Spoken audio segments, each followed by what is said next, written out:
What's going on, people? Tetra Ninja here, and I'm bringing you a domination game on one of my favorite maps of all the maps, and especially on that crappy DLC. We're playing a domination game on Bailout, and you'll notice that I actually changed up the scoreboard a little bit. Instead of streaks and spread, I was getting kind of tired of actually having to answer what spread meant, but instead of those, I have flags. So anytime I cap a flag, like right there, I give myself a check mark. And anytime I play a little bit of defense and stop a flag from being capped, I get another smiley face check mark. So that'll explain that. And this actually makes things a lot easier for me. As you check out this kill cam, this game's glitchy, and he actually sees a part of my body through the wall and wall bangs me, so that's always nice. So yeah, changing it to flags and stops actually saves me a whole lot of time, especially in domination games where the scores can get a little bit higher than you would in a TDM based game such as free for all or team deathmatch. So I also place playing the objective far and above kill streaks and kills and etc. So as I get blasted by a semi-auto shotgun right there. So all in all, I think this just makes a lot more sense, and like I said, it's just easier for me. So today we're rolling with the Silence P90, and the P90 is probably my second favorite SMG, second only to the UMP. It has a really high fire rate of 925 rounds per minute, but it has the lowest damage of all the SMGs at 30 and 20 near and far respectively. But like I said, it compensates that with the high fire rate, and I'm pretty sure there's a guy back here, and yeah, and there was.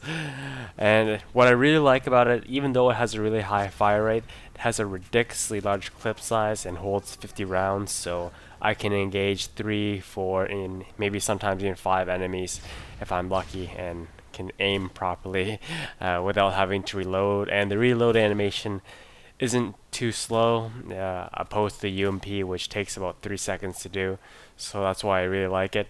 And it has pretty low recoil as well, but even though the recoil is low, I find that there's still a little bit of a trick to use it. What I do is I kind of like I don't necessarily burst fire, but I unload a quick couple rounds and I stop like for a fraction of a second, like the smallest fraction of a second, like a millisecond, and start going again, and it'll usually take the second burst to take down a guy.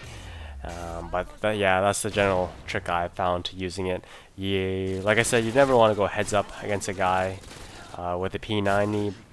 That's why I always prefer it silenced, and in those cases then you can just basically assume that it's zooming, doing minimum damage, but so it'll take 5 bullets to take down a guy. And obviously with the SMG class that has high fire rate, then it really gets no benefit from stopping power at all, so that's why I got hardline on. You can kind of interchange that with lightweight if you want, but on a map such as Bailout, there really isn't that much benefit for the extra speed that you get. And my Semtex throw just falls short of killing this guy. I get a hit marker and they cap it, which is always bad news. And if you watch my earlier videos, you know that I'm pretty adamant in making sure that we're consistently capping flags and defending flags, even if it costs me a couple deaths. I find that's really important in obvious domination in an objective-based game. I really don't like when people just play it for the kill streaks. And in this upcoming sequence, I noticed that both my guys run past me, so I make the assumption that I'm going to get turned on in the back. And I was right. Paying attention to where your allies are in position to yourself with that radar or from what you see is also really important. And if I would have turned just a fraction of a second a little bit earlier, I probably could have defended that flag and capped it. So that's just a general tip you want to stick with when you're playing this game. Use your teammates as reference points, like especially if you're dropping air support, and if they're ahead of you, then if you take a look at your main map, just assume that wherever they are, the enemies aren't, and you're basically good to go. And on Bailout, Bailout's a really good map because it's all about positioning. The strongest domination position is the A and B flag. You can kind of cycle between the two back and forth and kind of hold it down. I personally don't like B and C just because B is in pretty close proximity to A, so like I said, I prefer holding down the A and B flag on this map. And as you can see, I'm rolling with the standard 5, 7, 11 kill streak rewards. Even though the Pavlo was patched with the stimulus package DLC, I find that if you run 7, 9, and 11, you're going to play the game a little bit more passively than you would if you ran 5, 7, 11. And in an objective-based game, it just results in you not playing the objective at all. So that's why I'm just going to stick, in all my objective games, I'll generally stick with 5, 7, 11, which still isn't too bad. Once in a while, you'll hit triples and quads with your Predator missile if you're ever lucky enough. But yeah, keep your kill streaks a little bit lower in objective games, so long if you're planning to play the objective. If not, then I hate you. And I'm just gonna fast forward this next sequence to the AC-130 because if I didn't, then the video would have went over 11 minutes and I couldn't get it up. And I'll spare you the images of my sucky AC-130 skills because I'm pretty bad at it. I'm slowly getting better, but still haven't got the technique of leading the targets with the bullets or using the turret very well, as you can see. So yeah.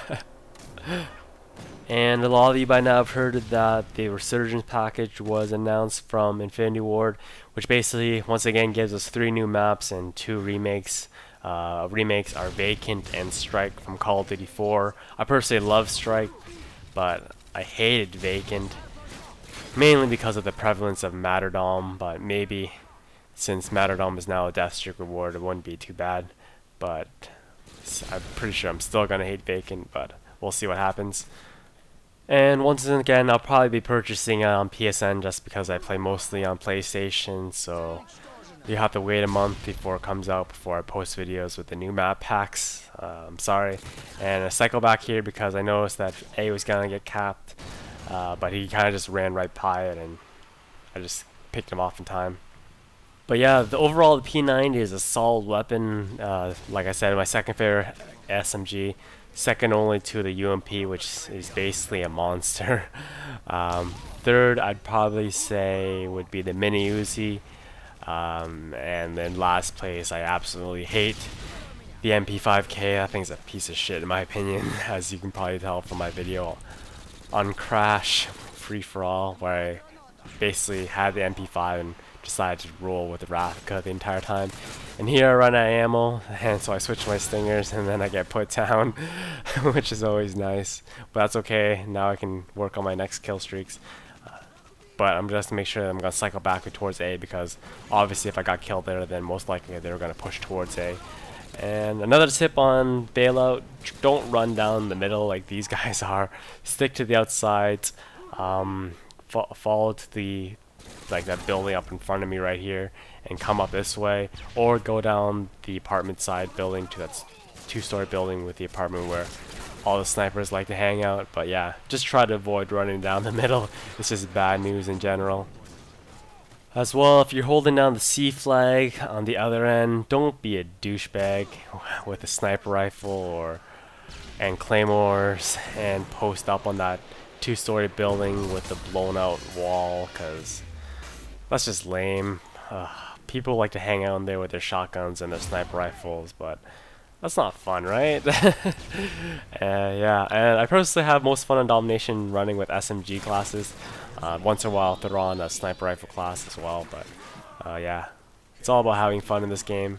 Don't take this game too seriously. And Bailout is honestly a solid map.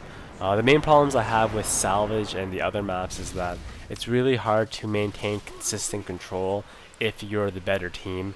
The maps in the DLC were kind of just really small, and even though if you had a good team, it was kind of hard to stick by a strategy.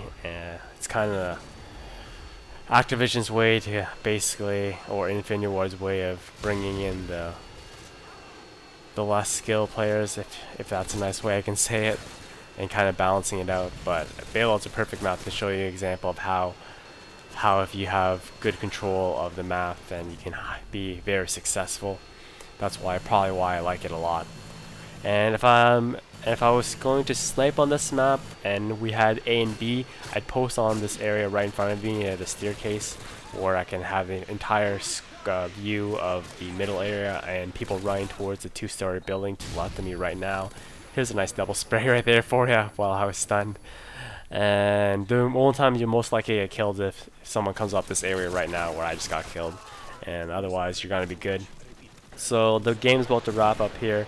I get a double kill with my Pred missile, and the game basically ends. Final score of 49-8, which with gameplay, which I think is pretty entertaining. I don't know. You guys let me know what you think. So yeah, end of the video here. Thank you for watching. Please check out my channel, and I'll see you guys next time.